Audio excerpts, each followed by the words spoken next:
പ്രിയപ്പെട്ട പ്രേക്ഷകർക്കും ഹീലിംഗ് ടച്ചിലേക്ക് സ്വാഗതം.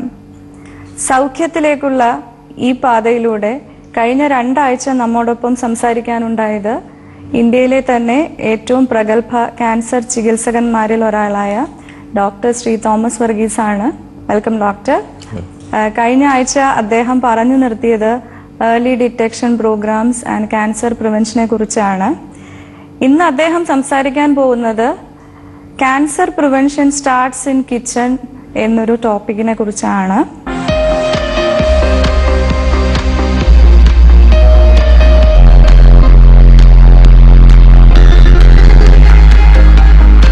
ഞാൻ അടക്കമുള്ള എല്ലാ സ്ത്രീകളും ഒട്ടൊരു കൗതുകത്തോടെ തന്നെ കേൾക്കുന്ന ഒരു സെന്റൻസ് ആണത്. Cancer prevention starts in kitchen. എൻ്റെ ആദ്യത്തെ ചോദ്യം, ശരിക്കും ക്യാൻസറിനെ പ്രിവെന്റ് ചെയ്യാൻ പറ്റുമോ? അവിടെ അടുക്കളയുടെ പ്രസക്തി എന്താണ്? 2 നല്ല ചോദ്യങ്ങളാണ്. ഒന്ന്, ഞാൻ ഈ കഴിഞ്ഞ 2 എപ്പിസോഡിലും പല കാരണങ്ങൾ കൊണ്ട് ക്യാൻസർ വരുമെന്നും പല രീതിയിൽ നമുക്കിതിനെ കണ്ടുപിടിക്കാൻ സാധിക്കുന്നൊക്കെ പ്രതിപാദിച്ചിരുന്നു. ക്യാൻസറിനെ തടയാൻ പറ്റുമോ എന്നുള്ള ചോദ്യം, ഈ ചോദ്യം ഇന്ന് ഏതാണ്ട് വൈദ്യശാസ്ത്ര രംഗത്തുള്ള ആൾക്കാരോട് ക്വസ്റ്റ്യൻസ് ചോദിക്കുവാണെങ്കിൽ അതിലെ എനിക്ക് തോന്നുന്നു ഒരു 50% ആൾക്കാരും പറയും ഇംപോസിബിൾ. പിന്നെ പബ്ലിക് എങ്ങനെ അതിനെ പോസിബിൾ എന്ന് പറയും? പ്രയാസമായിരിക്കും. പക്ഷെ നമ്മൾ അതിനെ ഏത് പ്രശ്നങ്ങളെയും സങ്കീർണതയോടുകൂടി അതിൻ്റെ ട്രൂ സയന്റിഫിക് സ്പിരിറ്റിൽ അസസ് ചെയ്യുമ്പോൾ അല്ലെങ്കിൽ പഠിക്കുമ്പോൾ അതിലോട്ട് മാത്രം നമ്മൾ കോൺസെൻട്രേറ്റ് ചെയ്ത് നമുക്കറിയാം പല ക്യാൻസറുകളും നമുക്കിന്ന് പ്രിവെന്റ് ചെയ്യുന്നത് മാത്രമല്ല തടയാൻ സാധിക്കുന്നതാണ്. ഞാൻ തിരിച്ചു ചോദിക്കുകയാണ്, are you immunized for hepatitis B? ഇല്ല. That's it. ഹെപ്പറ്റൈറ്റിസ് ബി എന്ന് പറയുന്നത് ഒരു വൈറസ് ജന്യ അസുഖമാണെന്നും സാധാരണ ഇപ്പോൾ വളരെ കോമൺ ആയിട്ട് കാണുന്ന ഒരു പ്രശ്നമാണെന്നും ഈയിടെ നമ്മൾ ഒരു വില്ലേജിൽ മുഴുവൻ ആൾക്കാർക്ക് ഹെപ്പറ്റൈറ്റിസ് ബി വന്ന് ഭയങ്കര വാർത്തയൊക്കെ ഉണ്ടായിരുന്നല്ലോ, അല്ലേ? ഈ എറണാകുളത്തിന് അടുക്കള ഒരു സ്ഥലത്ത് തന്നെ. എന്തുകൊണ്ടാണ് അങ്ങനെ പടർന്നു പിടിച്ച ഹെപ്പറ്റൈറ്റിസ് ബി? അപ്പോൾ ഹെപ്പറ്റൈറ്റിസ് ബി എന്ന് പറയുന്ന അസുഖം പടരുന്നത് രക്തത്തിൽ കൂടെയാണെന്നും അത് രക്തസ്രവങ്ങളിൽ കൂടെയാണെന്നും പല സാഹചര്യത്തിലും സ്കൂളിലെ കുഞ്ഞുങ്ങൾ മുതലുള്ള ആൾക്കാർക്ക് ജീവിതത്തിന്റെ ഏതെങ്കിലും സിറ്റുവേഷനിലൊക്കെ വാക്സിനേഷൻ എടുക്കേണ്ടിയോ അല്ലെങ്കിൽ ഇഞ്ചക്ഷൻ എടുക്കുന്ന സമയത്തൊക്കെ മറ്റൊരു രോഗിക്ക് ഒരുപക്ഷെങ്കിൽ ഹെപ്പറ്റൈറ്റിസ് ബി ഉള്ള ആളുടെ ഇഞ്ചക്ഷൻ നീഡിൽ ഉപയോഗിച്ച് നമ്മളെ ഇഞ്ചക്ട് ചെയ്താൽ ഇത് ഉണ്ടാവും എന്നൊക്കെയുള്ളത് ഇപ്പം എല്ലാവർക്കും അറിയാവുന്ന കാര്യമാണ്. പക്ഷേ ഈ ഹെപ്പറ്റൈറ്റിസ് ബി ഒരിക്കൽ വന്നു കഴിഞ്ഞിട്ട് അത് ക്രോണിക് കാരിയർ സ്റ്റേജ് ആയി കഴിഞ്ഞാൽ അവർക്ക് സിറോട്ടിക് ലിവർ ഉണ്ടായി മാറും. ഈ സിറോസിസ് പിന്നെ ക്യാൻസറായിട്ട് മാറും. അപ്പോൾ ആ രോഗി അവസാനം മരണമടയാൻ പോകുന്നത് ഹെപ്പാറ്റിക് ക്യാൻസർ കൊണ്ടായിരിക്കും. ഇത് ആദ്യകാലത്ത് വാക്സിനേഷൻ കൊണ്ട് ഈ ഹെപ്പറ്റൈറ്റിസ് ബിയെ തടയുമായിരുന്നെങ്കിൽ ഉണ്ടാവില്ലായിരുന്നു. വളരെ സിമ്പിളായിട്ടുള്ളൊരു കാര്യം. ഇതേപോലെ നിരവധി ക്യാൻസറുകളെ നമുക്കിന്ന് വാക്സിനേഷൻ കൊണ്ട് തടയാൻ സാധിക്കും. ഞാൻ ഹ്യൂമൻ പാപ്പിലോമ വൈറസും സെർവിക്സ് ക്യാൻസറും പറഞ്ഞിരുന്നു. അപ്പോൾ അങ്ങനെ ഫ്രിഡ്ജിനകത്ത് വെജിറ്റബിൾ വെച്ച് കഴിഞ്ഞാൽ ആമാശയ ക്യാൻസർ തടയാൻ പറ്റുമെന്ന് പറഞ്ഞാൽ വിശ്വസിക്കാൻ പറ്റും. ലോകത്തിലെമ്പാടും ഉള്ള സ്ഥിതിവിവര കണക്കുകൾ നോക്കുകയാണെങ്കിൽ ആമാശയ ക്യാൻസറിന്റെ ഇൻസിഡൻസ് വളരെ കുറഞ്ഞു കഴിയും. പക്ഷെ അത് റെഫ്രിജറേഷൻ കൊണ്ടാണ് സാധിച്ചതെന്ന് ആൾക്കാർക്ക് മനസ്സിലായി തുടങ്ങിയത് ഇപ്പോഴാണ്. റോ വെജിറ്റബിൾസ് കുക്കിങ്ങിന് മുമ്പ് നമ്മൾ റെഫ്രിജറേറ്റ് ചെയ്യുവാണെങ്കിൽ ഹെലിക്കോബാക്ടർ പൈലോറ എന്ന് പറയുന്ന ഒരു ബാക്ടീരിയ ഉണ്ട്, അതിന് വളരാൻ സാധിക്കില്ല. എച്ച് പൈലോറൈ എന്ന് പറയുന്ന ഈ ബാക്ടീരിയയാണ് ആമാശയ ക്യാൻസർ ഉണ്ടാക്കുന്നതെന്ന് ഇന്ന് മനസ്സിലായി. അപ്പോൾ ഈ പച്ചക്കറികൾ റെഫ്രിജറേറ്റ് ചെയ്യുവാണെങ്കിൽ നമ്മൾ പ്രിവെന്റ് ചെയ്യുവാണ്. സർക്കംസെഷൻ ചെയ്ത് കഴിഞ്ഞാൽ സ്ത്രീകളിൽ സർവിക്സ് ക്യാൻസറിന്റെ എണ്ണം കുറയുന്നു എന്ന് മുസ്ലിം സമുദായങ്ങളും ജൂയിഷ് പോപ്പുലേഷനും നോക്കി കഴിഞ്ഞാൽ മനസ്സിലാവും. ഇതൊരു കോമൺ സംഗതിയാണ്. അപ്പൊ നിരവധി സാധാരണ കാര്യങ്ങൾ നമുക്കുണ്ട്. മാൽ ഡിറക്റ്റഡ് ടൂത്ത്, അൾസർ ഉണ്ടാക്കാൻ കഴിവുള്ള ഷാർപ്പായിട്ടുള്ള ടൂത്ത് നാവിൽ ഉരഞ്ഞു കഴിഞ്ഞാൽ നാവിൽ ക്യാൻസർ ഉണ്ടാവും. ഇന്ന് എനിക്ക് ഏതാണ്ട് മിനിമം 10-14 രോഗികൾ ഒരിക്കലും പുകയില ഉപയോഗിച്ചിട്ടില്ലാത്ത 10-14 പേഷ്യൻസ് എനിക്കുണ്ട്. അവരുടെ നാവിൽ പല്ല് ഉരഞ്ഞിട്ട് മാത്രം ക്യാൻസർ ഉണ്ടായവർ. അപ്പം അങ്ങനെയും നമുക്ക് തടയാൻ സാധിക്കും. അപ്പോൾ ഒരുപാട് മെത്തേഡ് ഇന്ന് അവൈലബിൾ ആണ്. ഈ അടുക്കളയും കിച്ചനും ഒക്കെ പറഞ്ഞപ്പോൾ നമ്മൾ അറിഞ്ഞിരിക്കേണ്ട കാരണം എങ്ങനെയാണ് ഈ cancer prevention starts in kitchen എന്നുള്ള ഈ ലേബല് നമ്മൾ യൂസ് ചെയ്യുന്നതിൻ്റെ പുറകിൽ കാരണമുണ്ട്. 2002 സ്റ്റാറ്റിസ്റ്റിക്സ് അനുസരിച്ച് ഏതാണ്ട് 6.3 മില്യൺ ആൾക്കാർ ഒരു വർഷം ലോകത്തിൽ മരണമടയുന്നു. 13 മില്യൺ പുതിയ ക്യാൻസർ രോഗികൾ ഉണ്ടാവുന്നതായിരുന്നു പഠനങ്ങൾ കാണിച്ചു.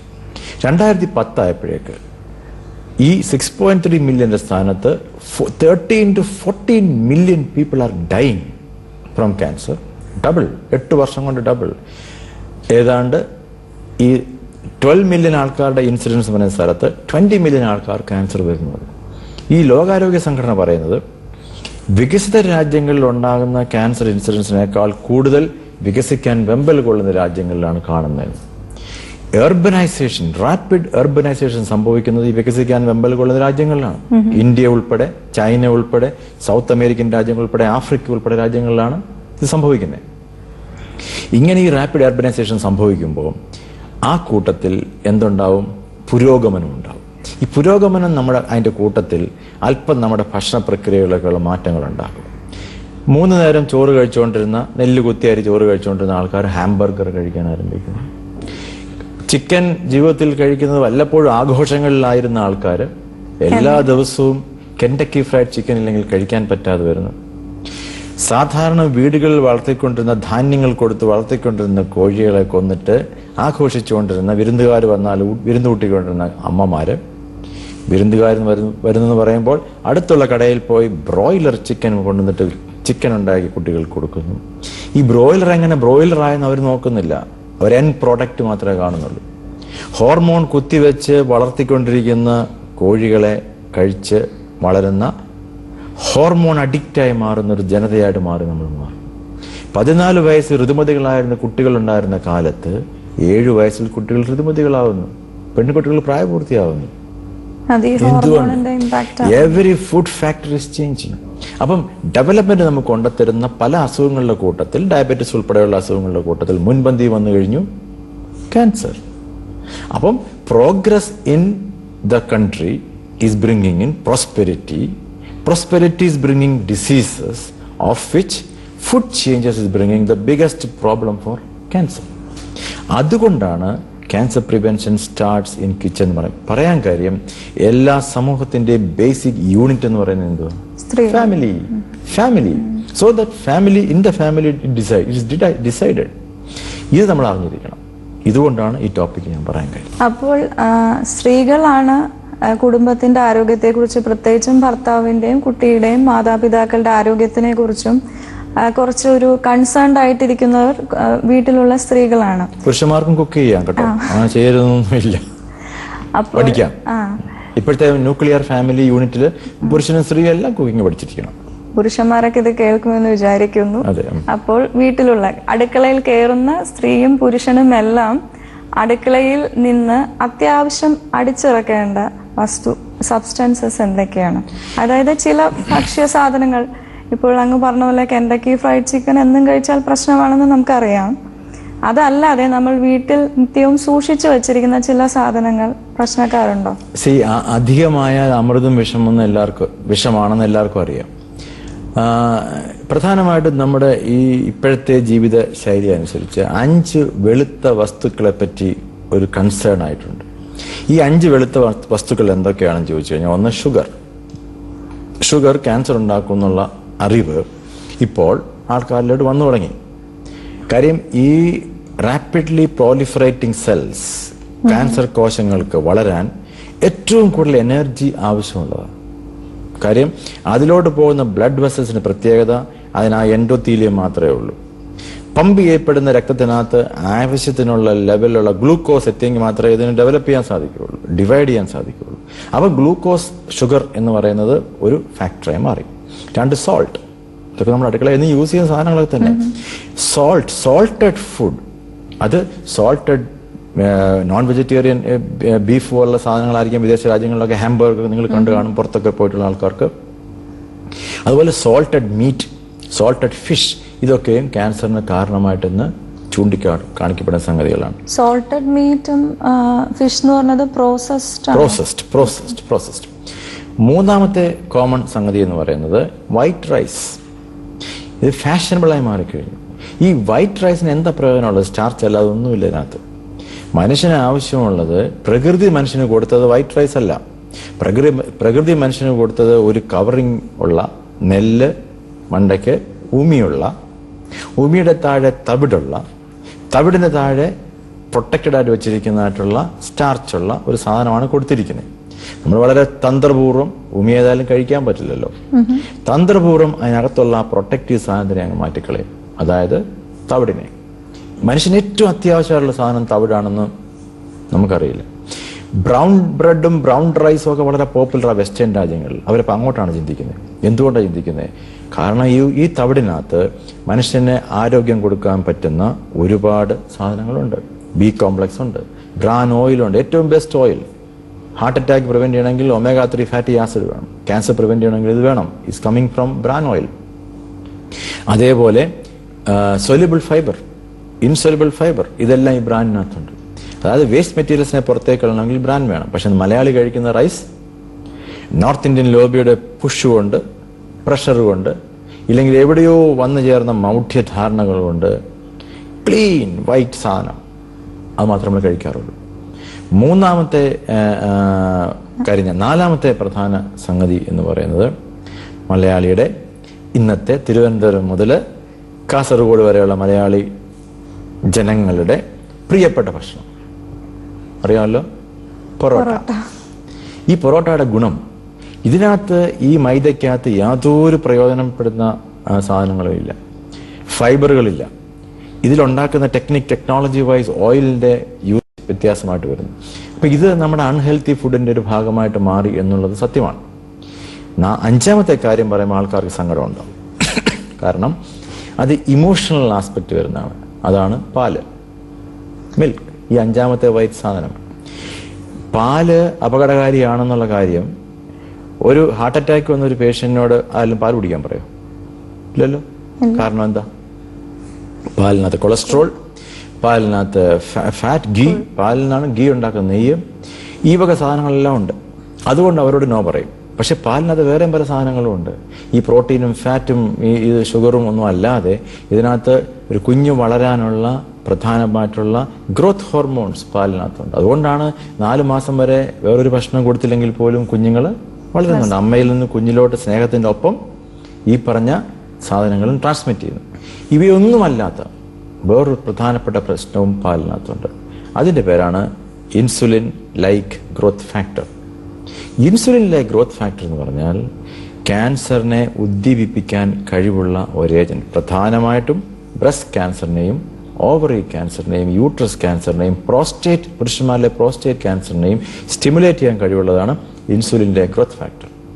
അപ്പോൾ ഈ പാലിൻ്റെ അമിത ഉപയോഗം അപകടകാരിയാണെന്നുള്ള തിരിച്ചറിവ് നമുക്ക് വരാത്തതിന് കാരണം പരമ്പരാഗതമായി നമ്മുടെ ആൾക്കാരുടെ ഉള്ളിൽ രൂഢമൂലമായിരിക്കുന്ന പ്രധാന മൗഢ്യധാരണയാണ് പാലൊരു സമ്പൂർണ്ണ ആരും അന്ന് റിസർച്ച് ഒന്നും നടത്തിയിട്ടില്ല.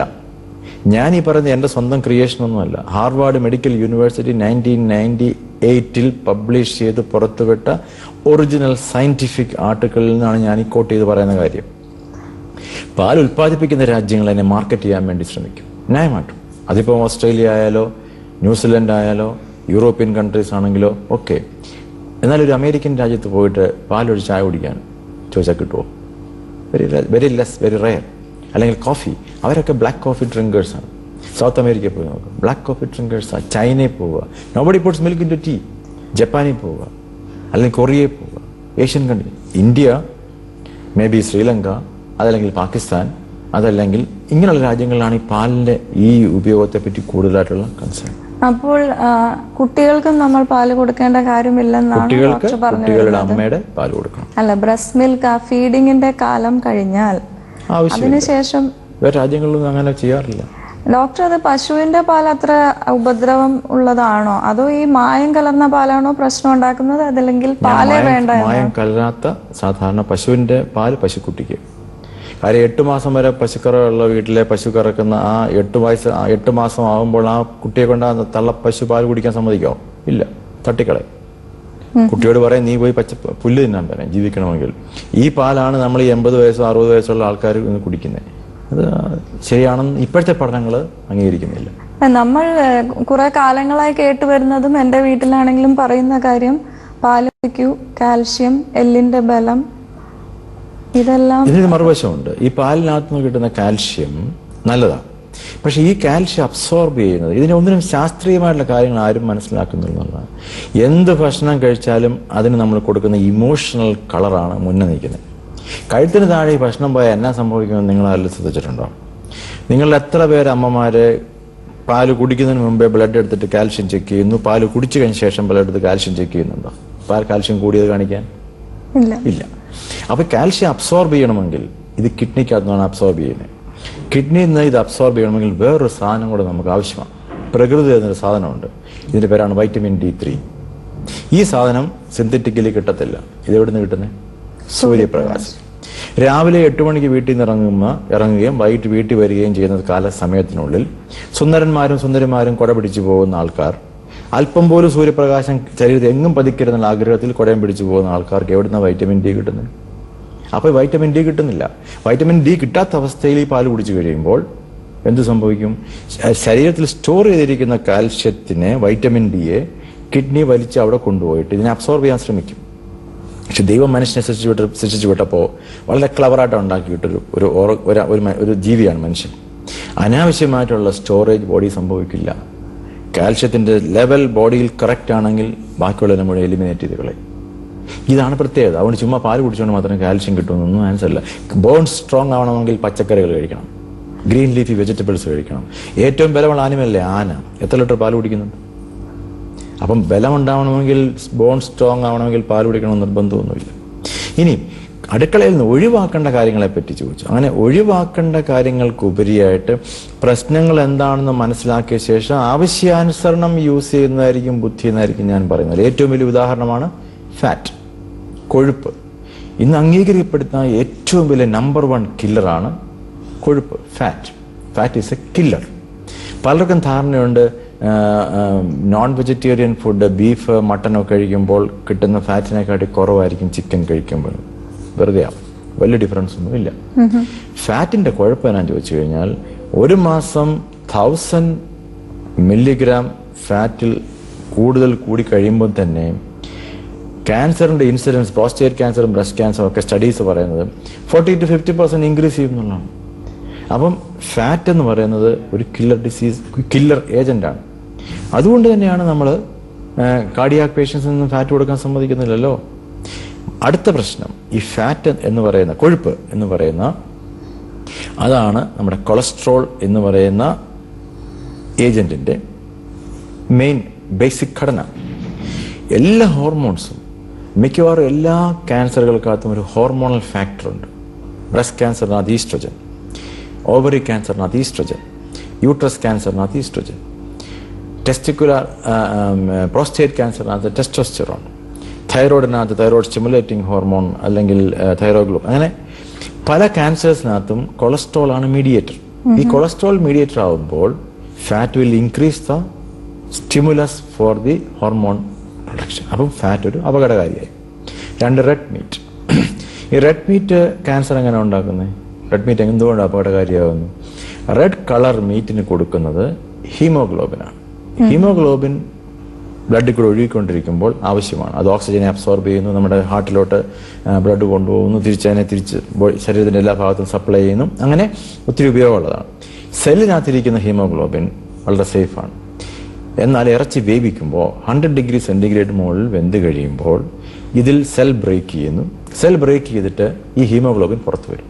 ഹീമോഗ്ലോബിൻ പുറത്തു വന്നു കഴിഞ്ഞാൽ നമ്മൾ കഴിക്കുന്ന ഇറച്ചിയിലൂടെ അത് ഇൻറ്റസ്റ്റൈനിൽ ചെന്ന് കഴിയുമ്പോൾ ഇത് ഇൻറ്റസ്റ്റൈനിന്റെ പ്രൊട്ടക്റ്റീവ് ലെയർ മ്യൂക്കോസ ഉണ്ട്, അതിനെ ബ്രേക്ക് ചെയ്യും. മാത്രമല്ല ഇറച്ചി ഫ്രൈ ചെയ്ത് ബേൺ ചെയ്ത് ഒരു ലെവൽ എത്തിക്കഴിയുമ്പോൾ നൈട്രസമീൻസ് എന്ന് പറയുന്ന ഒരു പോയിസണസ് മെറ്റീരിയൽ അതിന് പുറത്തു വരും. ഈ നൈട്രസമീൻസ് എന്ന് പറയുന്ന പോയിസണസ് മെറ്റീരിയലിന് എൻട്രി എളുപ്പമായി കഴിഞ്ഞു. ഹീമോഗ്ലോബിൻ ചെന്നിട്ട് ഇതിനെ ബ്രേക്ക് ചെയ്ത് കഴിഞ്ഞു. അപ്പോൾ ഈ വക പ്രോസസ്സൊക്കെ ബോഡിയിൽ ഇറച്ചി കൊണ്ട് സംഭവിക്കുന്നു. അപ്പോൾ ഇതൊരിക്കൽ ലിവറിൽ ചെന്ന് കഴിഞ്ഞാൽ ആ മെറ്റബോളിസം എല്ലാം ഇൻവോൾവ് ചെയ്തിട്ട് നമുക്ക് ക്യാൻസറിന്റെ പോസിബിലിറ്റി കൂട്ടുന്നു. കാരണം മറ്റൊന്നും കൊണ്ടുമല്ല, വേസ്റ്റ് മെറ്റീരിയൽസ് ഇൻഡസ്ട്രിയിനകത്ത് സ്റ്റോർഡ് ആയിട്ടിരിക്കുന്ന ഒരു പ്രക്രിയ, movement, industrial motility meet products കുറയ്ക്കും. ഈ ഡിഫറൻസ് ഉണ്ടാകാതിരിക്കണമെങ്കിൽ നമ്മൾ കഴിക്കുന്ന ഭക്ഷണത്തിനകത്ത് ഫൈബേഴ്സ് കൂടുതൽ ഉണ്ടായിരിക്കണം. അപ്പം നേച്ചറിന്റെ പ്രൊട്ടക്റ്റീവ് സാധനമാണ് ഫൈബർ. ഇത് നമുക്ക് ആവശ്യമുള്ള സാധനം. എവിടുന്ന ഈ ഫൈബർ കിട്ടുന്നത്? Richest source of fibres R vegetables. നമ്മൾ വെജിറ്റബിൾ കഴിക്കാൻ റെഡിയല്ല. ഇപ്പം നിങ്ങൾ യൂറോപ്പിലൊക്കെ പോവുകയും ജോലി ചെയ്യുകയും താമസിക്കുകയും ചെയ്തിട്ടുള്ള വ്യക്തികളാണ്. നിങ്ങൾക്കറിയാം, ഏത് യൂറോപ്യൻ സ്ഥലങ്ങളിലും ഒരു ഡിന്നർ എന്ന് പറഞ്ഞാൽ എന്താണ്? ആദ്യം കഴിക്കുന്നത് ഇറച്ചി മീനുമാണ്. സാലഡ്. യെസ്. എന്താ സാലഡ് കഴിക്കാൻ കാര്യം? ഈ സാലഡിന്റെ പ്രയോജനം എന്താണെന്ന് ചോദിച്ചു കഴിഞ്ഞാൽ അത് ആദ്യം പോയിട്ട് ഒന്നാമത് ഇറ്റ് ഫോംസ് എ ബൾക്ക്, വിശപ്പിനെ പകുതി കുറയ്ക്കുന്നു. അതിന് മുകളിലാണ് ഈ പറയുന്ന വൈൻ കുടിക്കുന്നതും അതിന്റെ മുകളിലാണ് ഈ പറയുന്ന ഇറച്ചിയൊക്കെ കഴിക്കുന്നത്. അപ്പോൾ ഒരിക്കൽ ഇൻറ്റസ്റ്റൈനിൽ ചെന്ന് കഴിഞ്ഞാൽ ഈ already salads will form a bulk for this waste materials. It will throw away from the body in no time. Body contact വളരെ സമയത്ത് കുറയുന്നു. അതുപോലെ ഫൈബർ ദൈവത്തിൻ്റെ ഒരു വരദാനമാണ്.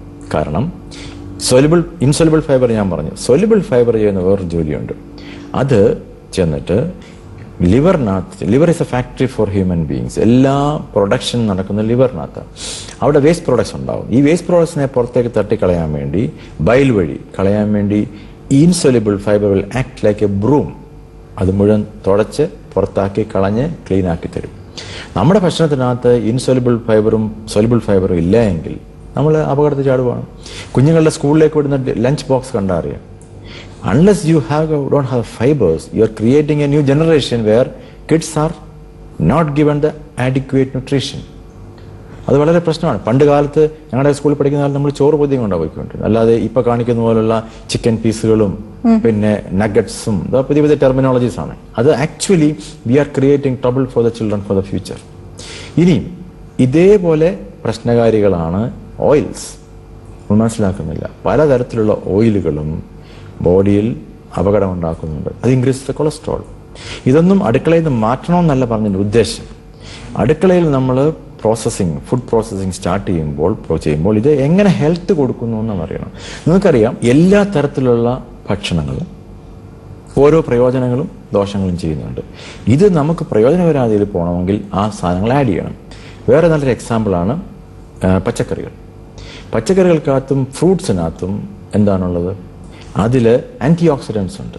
അത് റെഡ് കളേർഡ് ഫ്രൂട്ട്സ്, ഗ്രീൻ, ഏത് കളറുള്ള, അത് വാട്ടർമെലൻ ആയിക്കോട്ടെ, ടൊമാറ്റോ ആയിക്കോട്ടെ, ബീട്രൂട്ട്, ക്യാരറ്റ്, എന്തുമായാലും ഇതിലൊക്കെ ആൻറ്റി ഓക്സിഡൻസ് ഉണ്ട്. ഇത് കെമിക്കൽ റിയാക്ഷൻ നമുക്ക് ഓക്സിഡേഷൻ സംഭവിക്കുന്ന സ്ഥലത്ത് നമുക്ക് അതിനെ പ്രൊട്ടക്ഷൻ തരും. ഡോക്ടർ, ഒരു സംശയം ചോദിച്ചോട്ടെ. ആന്റി ഓക്സിഡന്റ് കഴിക്കണമെന്ന് നമ്മൾ എപ്പോഴും ഇപ്പോൾ അടുത്തിടെ വായിച്ചു വരുന്നു.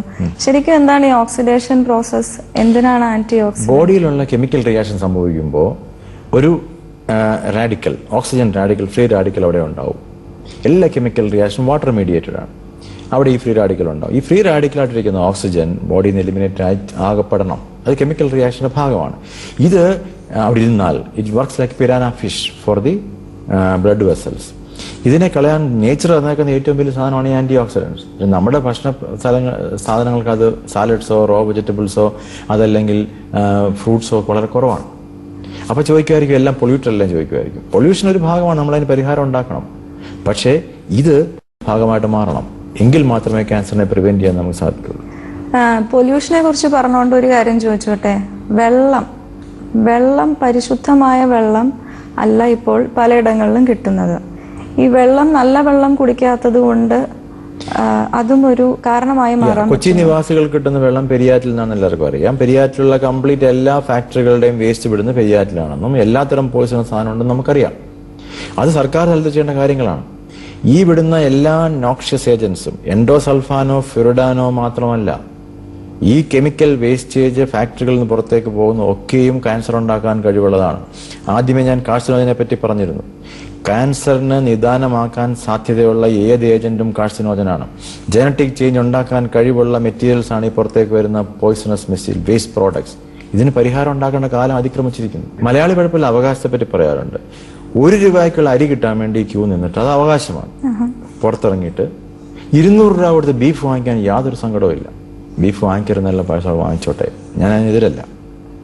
എന്നാൽ ഈ 1 കിലോ ബീഫിലുള്ളതിനേക്കാൾ കൂടുതൽ പ്രയോജനം 1 കിലോ പയറിലുണ്ടെന്നുള്ള അറിവ് അവർക്കുണ്ടാവണം. അതിൽ കൂടുതൽ ബയോളജിക്കലി അവൈലബിൾ പ്രോട്ടീൻ ഇരിക്കുന്നത് പയറിനകത്താണ്, പയർവർഗ്ഗങ്ങളിലാണ്. ഇത് മാറ്റം ഉണ്ടാക്കണം. ഈ മാറ്റമാണ് നമുക്ക് ആവശ്യം. കുഞ്ഞുങ്ങളിലോട്ട് ജങ്ക് ഫുഡ് കൊടുത്തു വിടുമ്പോഴും അവരെ ജങ്ക് ഫുഡിന് പ്രേരിപ്പിക്കുമ്പോഴും അടുക്കളയിൽ പരിഹാരങ്ങൾ ഉണ്ടാക്കാവുന്ന സാഹചര്യം നമുക്ക് ഉള്ളപ്പോഴും ചിന്തിക്കണം. Food is a biggest cause for cancer. ഭക്ഷണക്രമങ്ങളിലുള്ള വ്യത്യാസം മലയാളികൾ മനസ്സിലാക്കേണ്ടിയിരിക്കുന്നു.